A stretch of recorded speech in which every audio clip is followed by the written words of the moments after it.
Number 4, national and county governments and health organizations must prioritize maternal and mental health in health agendas. Policies that ensure access to comprehensive care services are vital. Advocacy efforts should aim to secure funding and support of these initiatives. Mr. Speaker, sir, I implore fellow senators and citizens alike to actively participate in initiatives that raise awareness about obstetric fistula and mental health. Let us reaffirm our commitment to uphold health as a universal human right and continue our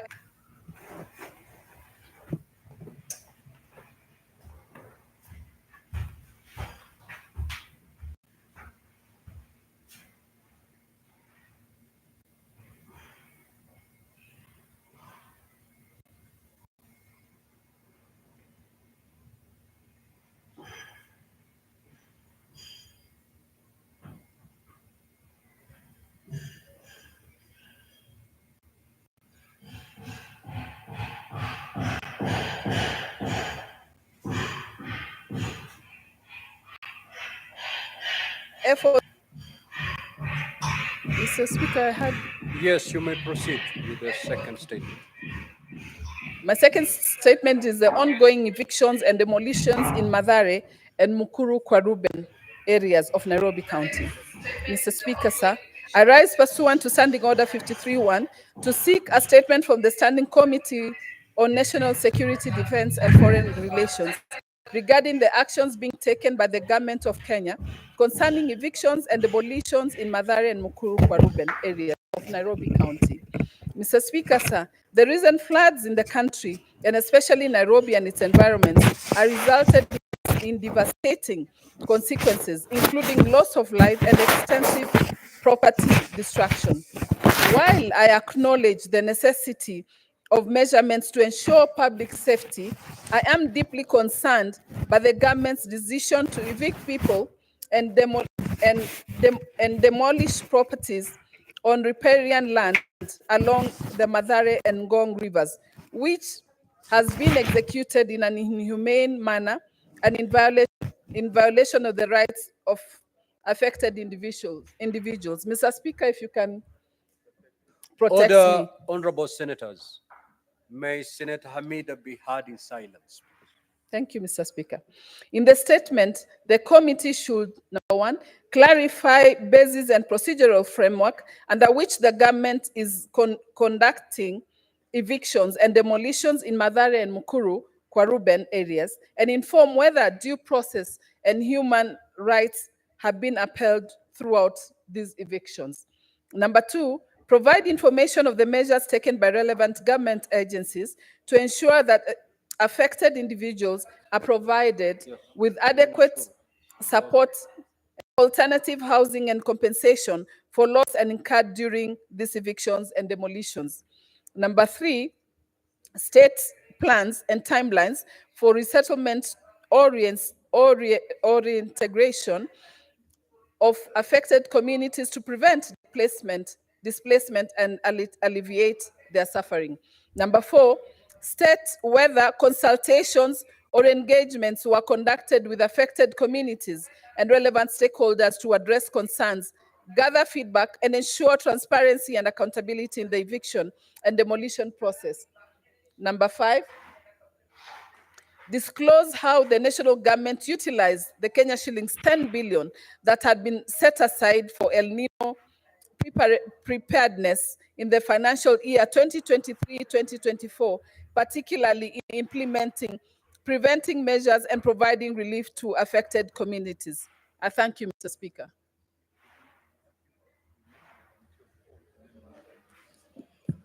Order, honorable senators. Before I call for the request for statements pursuant to Standing Order 53, allow me to make the following communication. Senator Chute. Now, honorable senators, the Kenya Private Sector Alliance, KEPSA, is the apex body of the private sector in Kenya. The organization brings together the business community under a single umbrella body to engage and influence public policy for enabling business environment. Over the last few years, the Senate and KEPSA have held an annual roundtable conference to enhance greater private sector engagement and participation in the Kenya's governance structure and economic management. The Senate Speakers Roundtable is a high-level platform for public-private sector dialogue between the business community and the Senate that facilitates a joint review of the country's policy and legislative environment, identifies crucial legislation for the private sector that needs to be reviewed or fast-tracked, and addresses any gaps that require new legislative intervention based on the country's and the private sector development priorities. Honorable Senators, this year, the sixth KEPSA Senate Speakers Roundtable is scheduled to be held in Mombasa County between the 12th and the 13th of June 2024 at a venue that will be communicated in due course. The event will be held under the theme, Strengthening the Role of the Senate in Improving County Business Environment Competitiveness for the Creation of Wealth, Jobs, and Inclusive Prosperity in Kenya. To this end, the business community and the honorable senators seek to set the legislative interventions for 2024 between the private sector and the Senate that is aimed at boosting county economic competitiveness. Focus areas under this theme will be as follows. A, improvement of the overall ease of doing business and competitiveness in the counties, promotion of the manufacturing sector as a key driver of economic transformation and job creation. C, addressing factors that inhibit agribusiness in counties. And D, ensuring counties integrate environmental and social consideration. And lastly, strengthening the Senate's vanguard role as shepherds for devolution and county competitiveness. Honorable Senators, I take this opportunity to invite all senators to participate in this forum. Your involvement will be instrumental in driving positive change in our economic landscape, which will ultimately improve the quality of life for all Kenyans. The Office of the Clerk will communicate further details on the event. I've got further communication to make. In the public gallery, we have 44 Form 4 students and 2 teachers from Baringo High School in Baringo County who are undertaking an education visit in the Senate. Honorable Senators, in our usual tradition of receiving and welcoming guests to Parliament, I extend a warm welcome to them, and on behalf of the Senate and my own behalf, wish them a fruitful visit. Also in the public gallery, we have 39 Form 4 students and 3 teachers from Sacho High School in Baringo County who are undertaking an education visit in the Senate. Honorable Senators, in our usual tradition of receiving guests, of welcoming guests to Parliament, I extend a warm welcome to them, and on behalf of the Senate and my own behalf, wish them a fruitful visit. I will allow the Senator for Baringo County under 1 minute to extend words of welcome to the delegation from Baringo County. Thank you, Mr. Speaker. Mr. Speaker, I wish to join you and indeed my colleagues in welcoming the students and the teachers from Baringo High School in Baringo County. I wish, Mr. Speaker, to confirm that I'm proud to announce to the House that this is one of our best schools in our county. Speaker, in Baringo, we have 2 national schools, Baringo High School and Osen High School. And today, Mr. Speaker, I'm glad that Form 4 students are in the House to see what happens in Senate. And Mr. Speaker, already they have been able to witness the proceedings of this House. I wish to thank them, those who planned for the visit to Senate. And as they go back, Mr. Speaker, I want to wish them safe journey all the way to Baringo. And whatever they have been able to learn today, Mr. Speaker, I want to advise them to apply even in their day-to-day learning in their schools. Mr. Speaker, we always speak about the leaders of tomorrow. And I want to assure the young men and women of Form 4 that, the boys of Form 4, because these are boys' school, Mr. Speaker, that at some point in life, at some point in time, Mr. Speaker, they shall be leaders of tomorrow. They work hard, take their studies seriously, be focused, be determined, be resilient. And Mr. Speaker, I'm sure one day, one time, one of those members, or even more, of the students will be able to sit even in this house as a senator, as a governor, as a member of parliament, or even as a CS. The sky is the limit, Mr. Speaker. It is possible if we work hard. So I want to wish them well as they go back and we continue to expect more for this year, Mr. Speaker, because they are the students for this year. Mr. Speaker, I will see them later as they proceed home. Thank you, Mr. Speaker, for the opportunity. Thank you for your speech. Statement pursuant to Standing Order 53-1, Senator Tabitha Mutinda.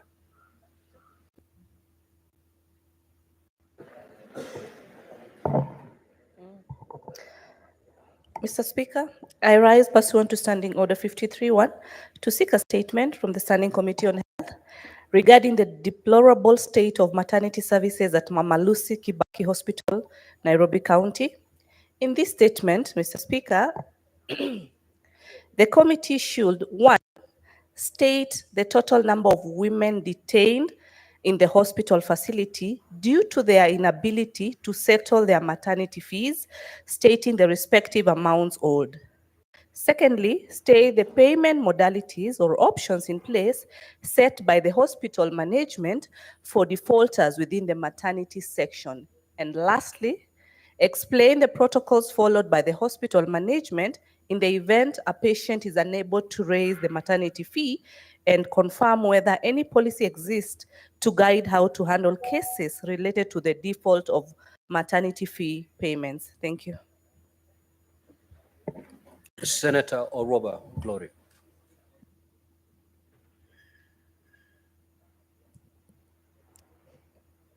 Thank you, Speaker. This is my request for statement on the sanitary towels program for the year 2020-2024.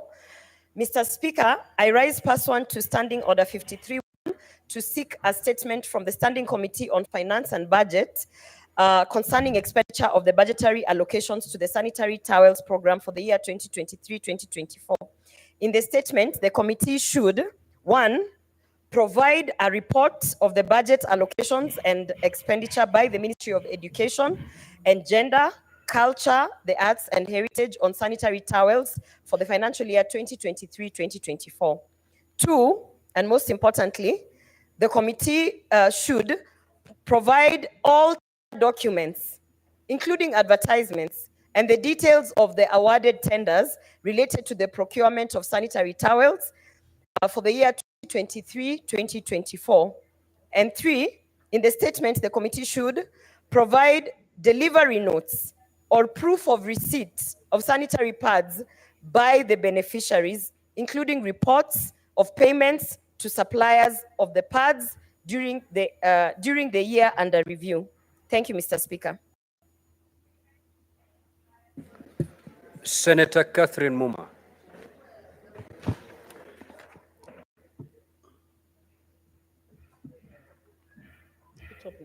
Thank you, Mr. Speaker. Mr. Speaker, I rise pursuant to Standing Order 53-1 to seek a statement from the Standing Committee on Health regarding obstetric fistula, a critical public health crisis disproportionately affecting women and girls in Kenya.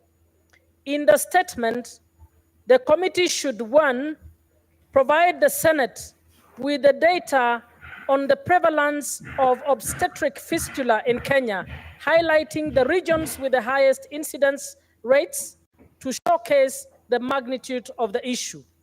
Number 2, assess the current state of access to fistula treatment in Kenya, indicating whether the proposed social health insurance fund will include fistula repairs under the maternal health package.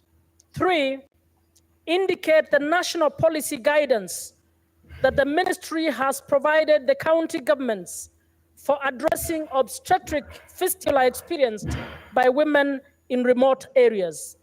And 4, state the number of distribution of skilled surgeons capable of performing fistula repair surgeries and the number and capacity of specialized facilities for fistula care across the country. Thank you, Mr. Speaker. Senator Chimera.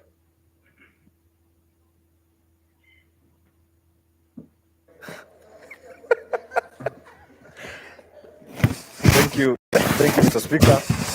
This is a request for statement from the management and operation of Mbele Primary School in Makinon Town by the county government of Taveta.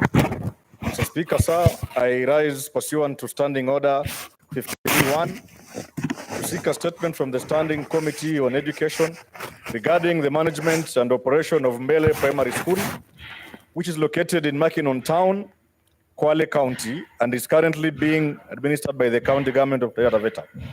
In the statement, the committee should, number 1, Mr. Speaker, explain the modalities and the administrative processes under which Mbele Primary School, geographically situated in Makinon Town, reverted to the jurisdiction of Taveta County from Kwale County. Number 2, determine if the Teacher Service Commission, TSC, is aware of the current administrative status under which Mbele Primary School operates within the jurisdiction of Taveta County. And lastly, Mr. Speaker, outline any measures the Ministry of Education intends to undertake to resolve this jurisdictional anomaly, particularly steps to revert the management of Mbele Primary School to Kwale County if deemed appropriate. Thank you, Mr. Speaker. Senator Mohammed Faki.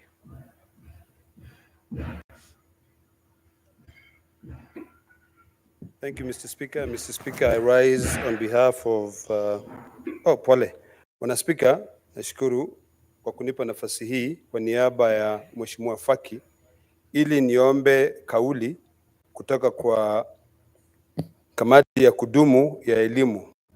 Mheshimiwa Speaker, nimesimama kwa kuambatana na kanuni ya kudumu ya 53(1) kuomba kauli kutoka kwa kamati ya kudumu ya elimu kuhusu malipo ya malimbikizo kwa walimu waliostaafu kutoka tume ya uajiri wa walimu TSC. Katika taarifa hiyo, Mheshimiwa Speaker, kamati ichunguze sababu za walimu waliostaafu kutopokea pensheni pamoja na malimbikizo yao ya kustaafu kuanzia mwaka wa 2020 hadi sasa. Ya pili, iarifu seneti hii lini walimu hao waliostaafu wataanza kupokea hayo malipo yao. Na ya mwisho, ieleze pia sababu za hazina ya malipo ya uzeeni NSSF kukosa kuwalipa walimu waliostaafu malipo yao ya kustaafu kwa wakati unaofaa.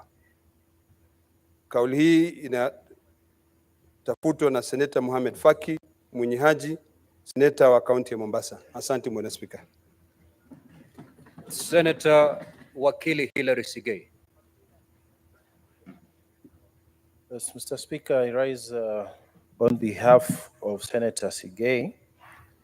Mr. Speaker, I have 2 statements. The first one, on the procurement of road construction machinery in Bomet County. Mr. Speaker, sir, I rise pursuant to Standing Order 53(1) to seek a statement from the Standing Committee on Roads, Transportation and Housing regarding the procurement and management of road construction machinery by the county government of Bomet. In the financial year 2022-2023, the county government of Bomet acquired 5 graders, 5 excavators, 1 roller, 5 tippers, and 1 load loader at a total cost of Kenya shillings 250 million. Subsequently, an additional amount of Kenya shillings 56.6 million was sought to further finance the said procurement, bringing the total amount spent for the procurement of Kenya shillings 306.6 million. Notably, this amount was not part of the county's budget and was only sought through a supplementary budget. Mr. Speaker, sir, this supplementary budget was not reflected in any county plan. It was not included in the County Integrated Development Plan, CIDP, nor the Annual Development Plan, ADP, contrary to sections 107, 1084, 1089B, and section 113 of the County Government Act. Additionally, the supplementary budget was introduced without public participation, which contradicts the stipulations under Article 10 of the Constitution and sections 87 and 115 of the County Government Act, as well as sections 51, 61 of the Bomet County Public Participation Act 2019. Mr. Speaker, sir, further, in continuous contravention of the Presidential Executive Order number 2 of 2018 on procurement of goods, works and services by public entities, the county government of Bomet has failed and or neglected to maintain and continuously update and publicize the relevant information in this tender in public forums. Relevant information including, but not limited to, full particulars of the awarded bidder, technical and financial capacity of the awarded bidder, award date and current market price of the specific goods, as well as the price guidelines as published by the Public Procurement Regulatory Authority, have been concealed from the public. In the statement, the committee should, 1, provide a detailed account of the whereabouts of the machines and detailed account of the works undertaken by each machine. Additionally, provide the work tickets and particulars of the respective drivers operating the machinery and avail all the relevant fuel order details. 2, provide a detailed report of all the relevant information that the county government ought to maintain and continuously update and publicize, including but not limited to the tender evaluation report, the sales contract, and the terms of engagement employed by the county during the acquisition of this machinery, the assessment and inspection report, and the concurrence report from the Mechanical Transport Department regarding the procured machinery. 3, undertake an in-depth analysis of the prices at which these machines were acquired, highlighting the market value of the acquired machines vis-a-vis the price guidelines as published by the Public Procurement Regulatory Authority. And 4, finally, confirm whether the county acquired insurance for the machinery and disclose the details of the insurance. Senator Wakili Hilary Sigay, Bomet County. Mr. Speaker, I have another one. Thank you, Mr. Speaker. Again, on behalf of Senator Hilary Sigay, the request for a statement on the prolonged water shortage in Bomet Town. Mr. Speaker, sir, I rise pursuant to Standing Order 53-1 to seek a statement from the Standing Committee on Land, Environment, and Natural Resources regarding the prolonged water shortage in Bomet Town, Bomet County. Mr. Speaker, sir, the residents and business entities in Bomet Town have for several months now faced a shortage of clean treated water. This has forced them to use untreated water from Nyongores River, exposing them to risks of waterborne diseases. The underlying governance and operational challenges contributing to the shortage are multifaceted and have been highlighted in various reports of the Auditor General on the operations and performance of Bomet Water and Sanitation Company, BOMWASCO. I therefore request that the committee, 1, explains the circumstances that led to the Kenya Power and Lighting Company disconnecting the electricity supply to Bomet Water and Sanitation Company. 2, outline any measures put in place by the county government of Bomet to alleviate the water shortage in the short term and to ensure continuous and reliable water supply to the residents of Bomet town in future. 3, report on steps taken by the county government to safeguard the health of residents who, due to the prolonged acute water shortage, face health risks arising from poor sanitation. 4, state any actions taken to address the financial and operational challenges that are crippling Bomwasco, including financial irregularities, which are evidenced by unsupported board expenses, unverified staff welfare expenditures, and unpaid salary arrears. And 5, provide a status update on all ongoing water infrastructure projects in Bomet County, explaining any delays in completing the project and stating the projected timelines for the same.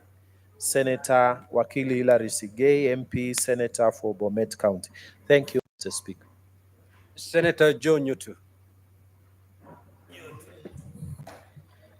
Thank you.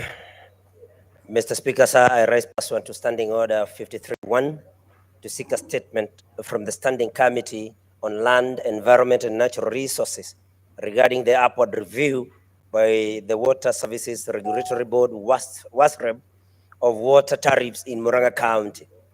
In the statement, the committee should, 1, explain the rationale for the upward review by the Water Services Regulatory Board, WASREB, of water tariffs in Murang'a County. 2, provide data on the water tariffs in the counties neighboring Murang'a County and in the wider Mount Kenya region, explaining any disparities. And 3, outline any measures put in place by WASREB to ensure that the customers are not overburdened. Thank you, Mr. Speaker.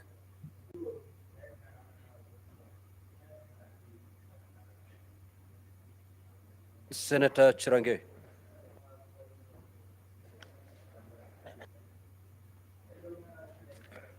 Thank you, Mr. Speaker. Sir, request for statement on placement of students in Kenya universities and colleges, Central Placement Service. Mr. Speaker, sir, I rise pursuant to Standing Order 53-1 to seek a statement from the Standing Committee on Education regarding the placement of students in universities and state of financial health of public universities in the country. So, Speaker, sir, in the statement, the committee should, 1, provide an overview of the current financial status of public universities, considering the recent financial strain that has led to many public universities and many university staff going without salaries for months. Number 2, Mr. Speaker, identify the number of public universities that are insolvent or facing financial difficulties and explain measures the Ministry of Education has taken to ensure these institutions remain operational and the students are not adversely affected. So, Speaker, number 3, assess the effectiveness of Kenya Universities and Colleges Central Placement Service, KUCCPS, in undertaking the role of placing students in universities and tertiary colleges, particularly in the light of high number of complaints from the students and other stakeholders. Mr. Speaker, number 4, explain the rationale behind the Higher Education Loan Board help providing loans to students in public universities only, while excluding those students in private and faith-based universities across the country. Mr. Speaker, sir, finally, clarify the reasons for the non-placement of students in faith-based institutions by Kenya Universities and Colleges Central Placement Service. Mr. Speaker, sir, I thank you. Senator Miraj.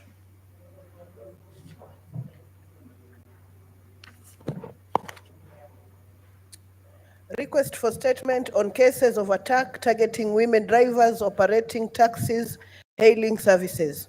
Mr. Speaker, sir, I rise pursuant to Standing Order 53-1 to seek a statement from the Standing Committee on National Security and Foreign Relations regarding reported cases of attacks targeting women drivers operating taxis hailing services.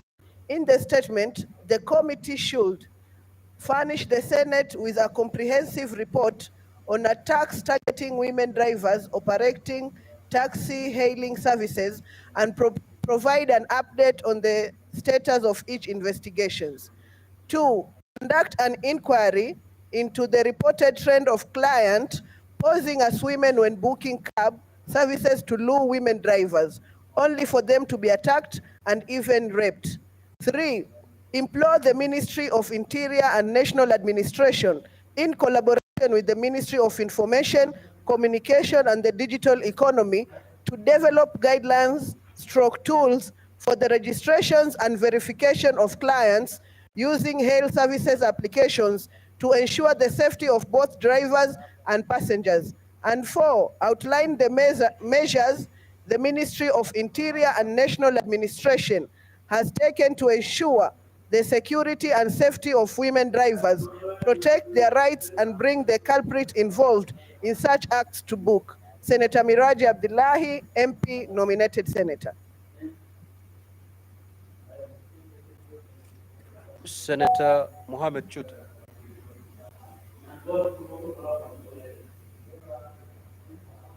That had been deferred because of the absence of Senator Muma.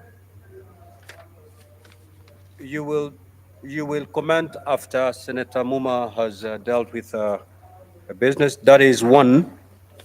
There is a paper that was to be laid. You may now proceed to lay the paper, Senator Muma.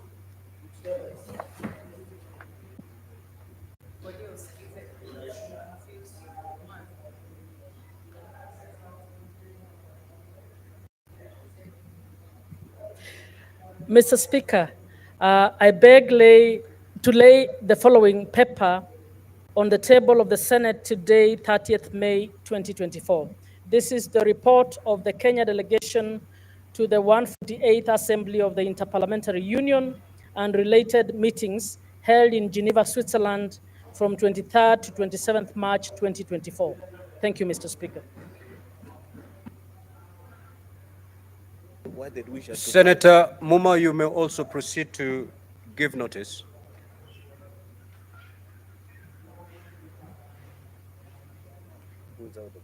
Proceed, Senator Muma, proceed. Thank you, Mr. Speaker. What is the point of order, Senator for Homa Bay? Mr. Speaker, this is a house of order, and you have done a great job in maintaining that order.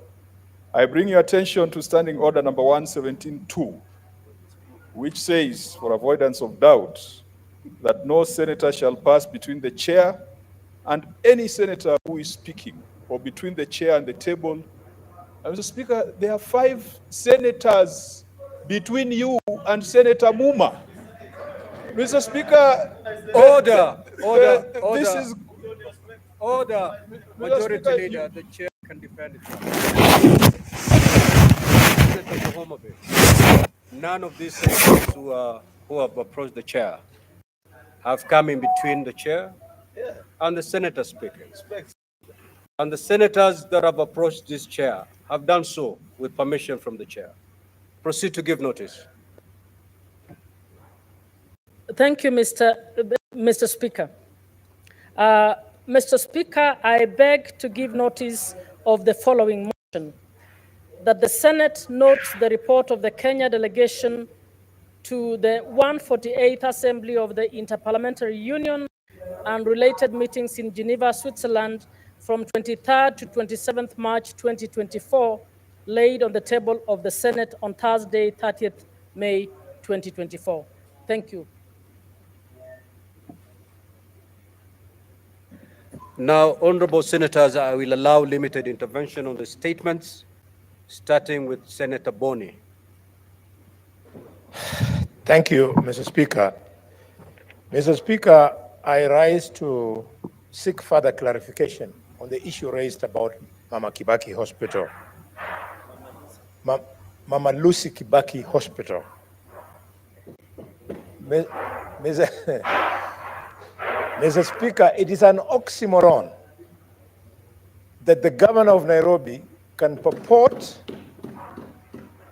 to wish to end suffering of young people by attempting to give them lunch, Mr. Speaker, when on the other hand, he sees nothing wrong in arresting and jailing newborn babies in this hospital, Mr. Speaker. Mr. Speaker, to go to that hospital, you see mothers on the floor with their children lying on a lesso because the mothers who go there are not so rich. Mama Lucy Kibaki Hospital was not designed to be a slave center. Could the governor quickly declare that before the end of today, all these mothers will be released and he's free, Mr. Speaker, to come and take our signature so that we can guarantee the parents to pay according to that agreed plan, Mr. Speaker. My second comment, Mr. Speaker, is on the important matter raised by on the budget of Ministry of Education by Senator Gloria. Mr. Speaker, the money that was put aside for sanitary towels was not pocket change. It was hundreds of millions, Mr. Speaker. In fact, up to the tune of 940 million, Mr. Speaker. Mr. Speaker, in an era where we are seeing some politically correct so-called business people gyrating and twerking their hips, Mr. Speaker, on social media, Mr. Speaker. What is the point of order, Senator Crystal Asig? Thank you very much, Speaker. I am a little bit shocked to hear some of the vocabulary coming from a senior member of this honorable house, like Bonnie Halwale for Kakamega County. Mr. Speaker, I thought my hearing is very good. Under what standing order are you presenting? Standing order number 1. I would like you to kindly guide, Chair, if the words twerking and gyrating are content of speech. Order, Senator Crystal Asig. 101, Chair, 101. I appreciate the support from members. 101 is what I'm standing on.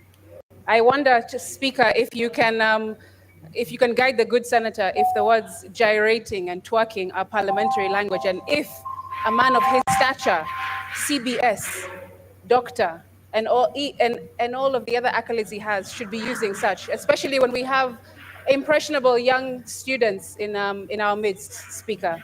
Thank you. Thank you. Senator Crystal Asig, I thought the senator was referring to a material in TikTok. Can you make yourself clear, Senator Bonnie?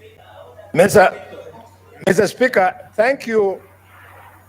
Despite the attempts by the senator to try and take you on a wrong route, you have kept the real path. This is not a joke. Allow me, Mr. Speaker, just to clarify to Senator Sige. I was not elected to come to the Senate so as to teach English language on the floor of this House. Mr. Speaker, the word twerking and the word gyrating are words which are not offensive.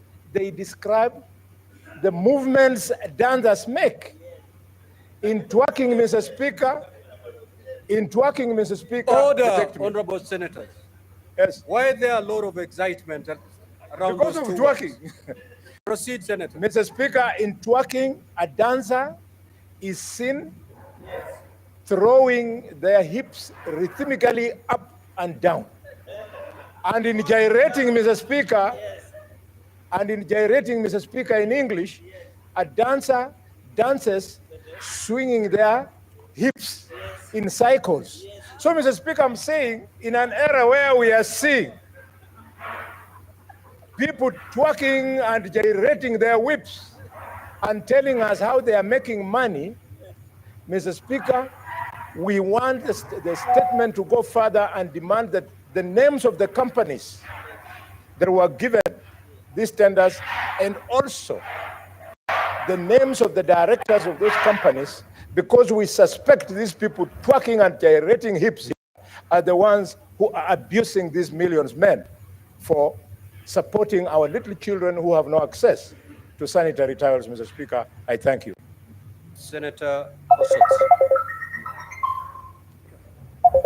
Mr. Speaker, I wish to comment on the statement by the Senator of Muranga, Honorable Nutu, on the issue of upward review of the water tariffs in Muranga County. Mr. Speaker, there's too much noise in the chamber. So I wish to comment on the statement by Senator Nutu on the matter of upward review of the water tariffs in the Muranga County and say that WASREB has appeared before in my committee and we raised concerns about the way they handle tariff reviews in counties. That process is supposed to be participatory. That process is supposed to involve the people of those counties and also to involve the county government. So this statement is very important, Mr. Speaker, but as much as it is important to have water tariffs in our counties, because some of the counties have not done a tariff review for a long time, and that has been an audit query by the Office of the Auditor General. But it is important that that process be done through intensive public participation, that process to take into account the economic situations in the counties and in the country, Mr. Speaker. Mr. Speaker, I support that statement to say that I know a lot is happening in Muranga County in terms of water service provider management, but this could pose a challenge, and I would wish that the committee that is going to handle this matter, they go to the depth of this matter and ensure that WASREB does not acquire powers that they don't have. They must follow the law, the Water Act, and ensure that the tariffs that they formulate for these counties are done within the law and with the participation of the people of that county and the county governments that are involved. I support. Now, this juncture, allow me to rearrange the sequence of today's order paper. We move to handle order number 12, and thereafter we will resume the natural or the normal flow of today's business, meaning I will still allow members who wish to make comments on these statements to do so. Clerk, proceed to call that order, please. Order number 12, the Independent Electoral and Boundary Commission Amendment Bill, National Assembly Bills number 10 of 2024, second reading, division. Sergeant at Arms, kindly ring the division bell for 5 minutes.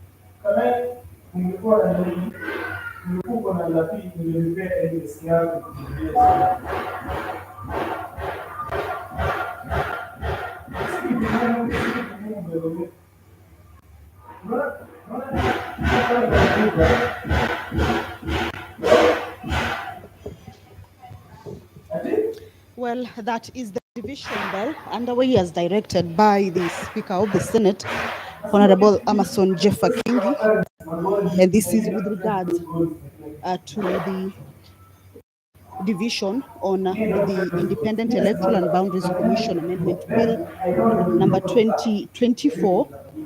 This is a bill that is originating from the National Assembly, Bill number 10 of 2024, and it was referred to the Senate, co-sponsored by the Senate Majority Leader. A debate on this bill took place extensively on the floor of the House, with members of the Senate giving their opinions on the contents of the bill or the proposals that are there in the bill.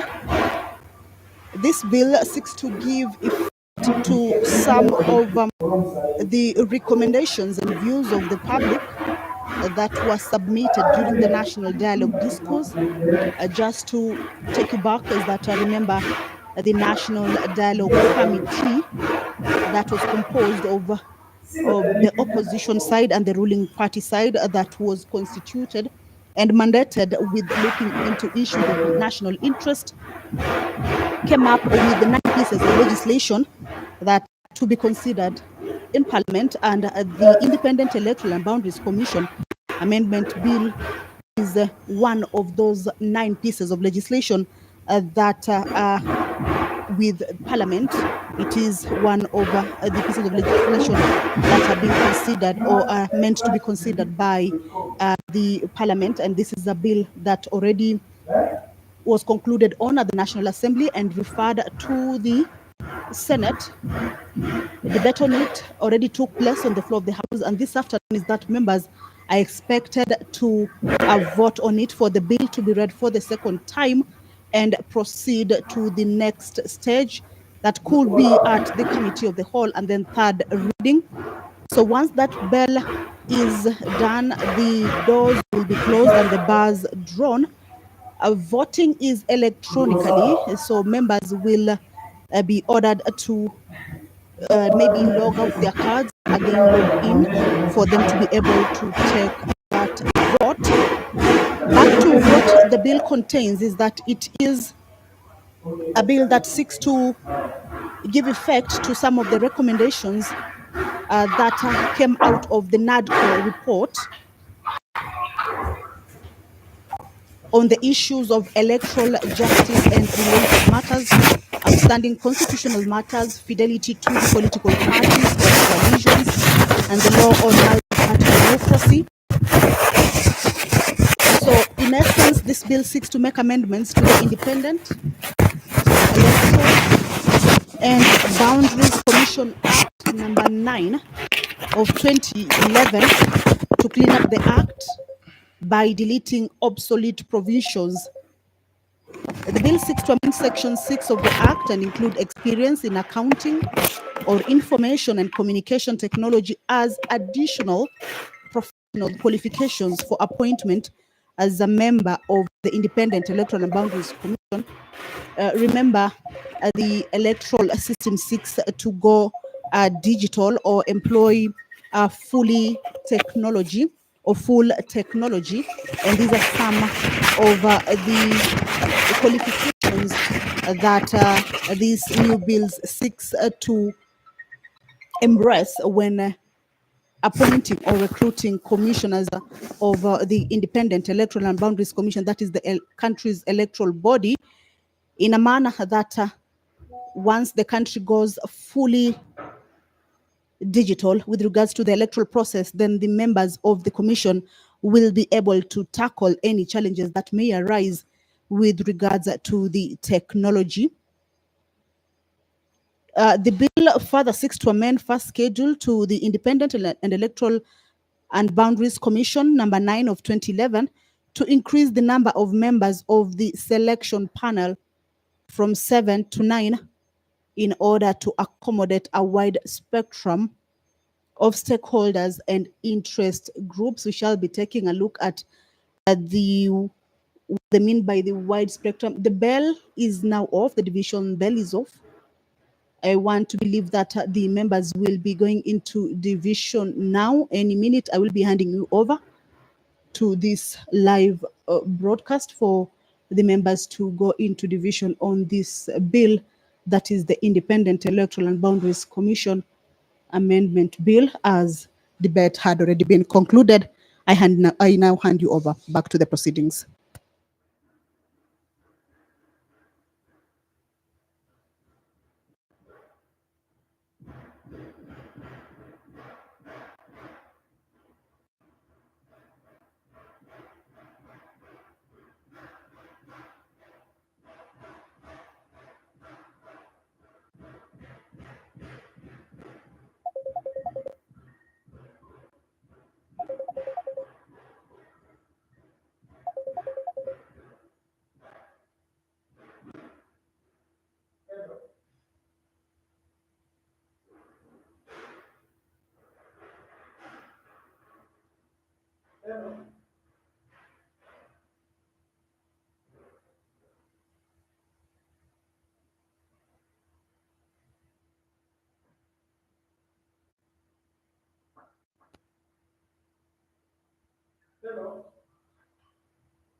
Well, we shall just continue to take a look at the contents of the bill. Once the House is ready to go into division, then we shall be able to hand you over back to the process. Clause 8 of the bill, this is on the selection panel, and it indicates that it shall consist of 2 persons nominated by Parliamentary Service Commission representing the majority party or coalition of parties and the minority party or coalition of parties. 3 persons nominated by the political parties liaison committee, of whom 1 shall be from a party other than a parliamentary party or coalition of parties. 1 shall be from a parliamentary party or coalition of parties forming the national government, and 1 shall be from a parliamentary party or coalition of parties not forming the national government. On the persons to be nominated for the selection panel is that 1 person nominated by the Law Society of Kenya, 1 person nominated by the Institute of Certified Public Accounts of Kenya, and 2 persons nominated by the Inter-Religious Council of Kenya. Currently is that members are waiting to go into division on this bill to be able to take a vote that the bill be now read a second time. This will give room for the bill to proceed to the next stage. I now hand you over back to the proceedings. Proceed to close the door and draw the bar.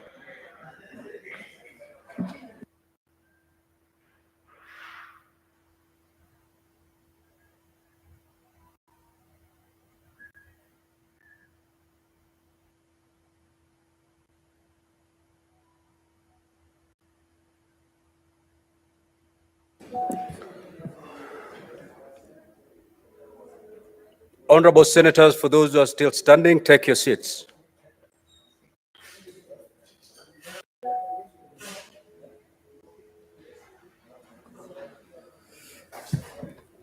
Honorable Senators, will now proceed to put the question that the Independent Electoral and Boundaries Commission Amendment Bill, National Assembly Bills number 10 of 2024, be now read a second time. Now, Honorable Senators, kindly log out. And such at times, just go around, pick those cards that are still held in the delegate unit.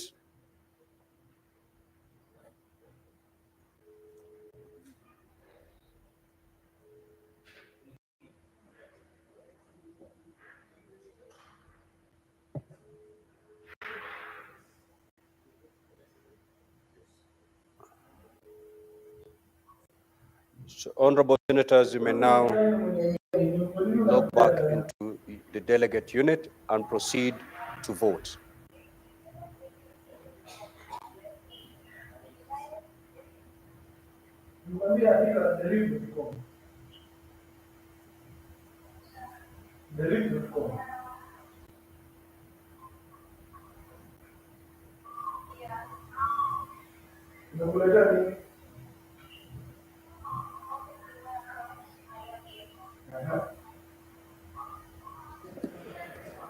Honorable senators, log back into your delegate unit and proceed to vote by pressing yes, no, or you may abstain.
Ay, no, nunca.